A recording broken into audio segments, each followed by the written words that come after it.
Comme on avait dit qu'on allait voir encore quelques exemples suite au sujet, est-ce qu'on a le droit de prendre une sakana, une petite sakana pour une miswa ou pas?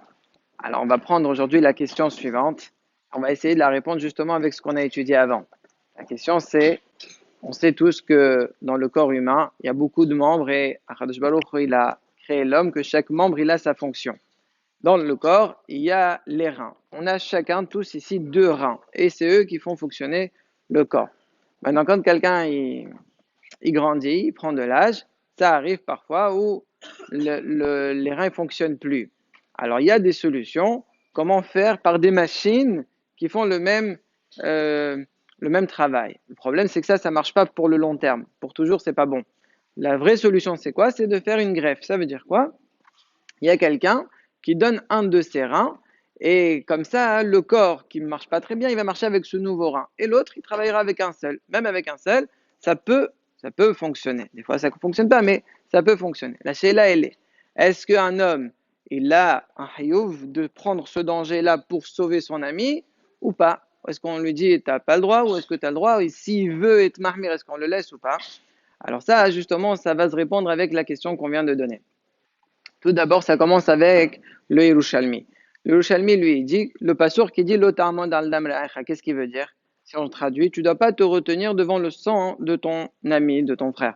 Ça veut dire, si je vois quelqu'un qui, par exemple, est en train de se noyer, je dois, le Yerushalmi dit, je dois aller tout faire pour le sauver. C'est-à-dire, si je sais nager, bien sûr, si je sais nager, j'ai un hayouf de le sauver. Maintenant, moi aussi, aller là où il est lui, ça, je vais me mettre en sakana, je vais me mettre en danger. Malgré tout, j'ai un hayouf. Mishum lota modal damelacha. Tu peux pas rester comme ça, les bras croisés et le regarder. Pareil, si Hasbi Shalom, il y a une srefa. Il est dans un danger, il y a un incendie. Je peux faire quelque chose, même si je rentre dans un endroit où c'est dangereux, je me mets en danger, j'ai un hayouf. Ça, c'est ce que dit le Yerushalmi. Le Hagaot Maimoniot ramène ce Yerushalmi. Le Shulchan Aruch dans Bet Yosef, dans Choshen Mishpat Siman Taou Chafouaou, il ramène ce Hagaot Maimoniot. Le problème, c'est que le Shulchan Aruch, dans son livre Shulchan Aruch, il ne ramène pas ce Hagaot Maimoniot. Pareil, le Rif, le Rosh, le Rambam ne ramène pas ce Yerushalmi. Et pourquoi? Certainement, on dirait qu'ils sont halqim sur ce Yerushalmi. Si vous allez me dire pourquoi on dirait qu'ils seraient halaq, qu'est-ce qu'il y a de. Quel maqol on peut ramener qui est contre cette histoire? A priori, le Talmud Babli, il y en a qui disent qu'il est holer. Ou dans Maseret Nida Daf Samech Aleph. Là-bas, la Gemara raconte une histoire. Il y avait des personnes, des juifs, où là-bas, les autorités, ils les ont soupçonnés d'avoir tué quelqu'un. D'accord?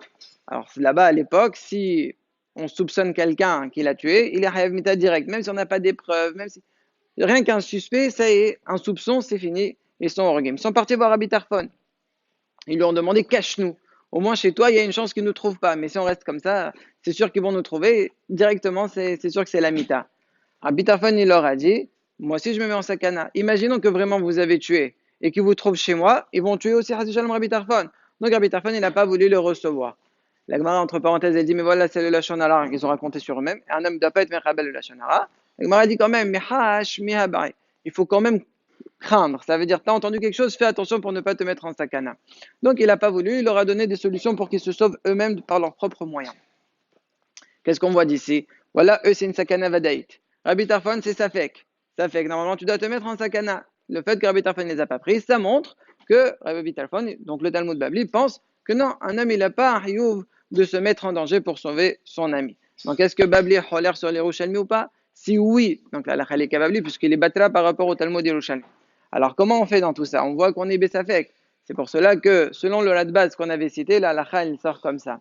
Si, en général, celui qui veut offrir le rein, en général, c'est quelqu'un de la famille. Pourquoi? Parce que pour que ça marche, il faut qu'ils aient la même forme. Il y a plusieurs paramètres, évidemment. Bon, moi, je ne les connais pas, mais on dit comme ça.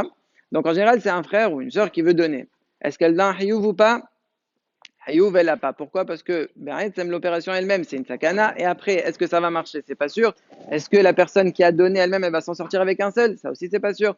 Donc, elle prend une grande sakana. Donc, comme le Babli, on a dit, il n'a pas de hayouv. Est-ce que si il veut être mahmir, il a le droit d'être mahmir ou pas? Ça va dépendre. Si les médecins ils évaluent, ils disent oui, a priori celui-là c'est un jeune homme, il va bien se débrouiller. Donc c'est une petite sakana. S'il veut être mahmir, il pourra être mahmir. S'il veut un hayouv, il n'y a pas. S'il veut, il pourra être mahmir. Avec ça, on pourra encore voir d'autres exemples, au fur et à mesure. où il y a des dangers, est-ce qu'on permet ou est-ce qu'on ne permet pas à la personne de prendre les dangers.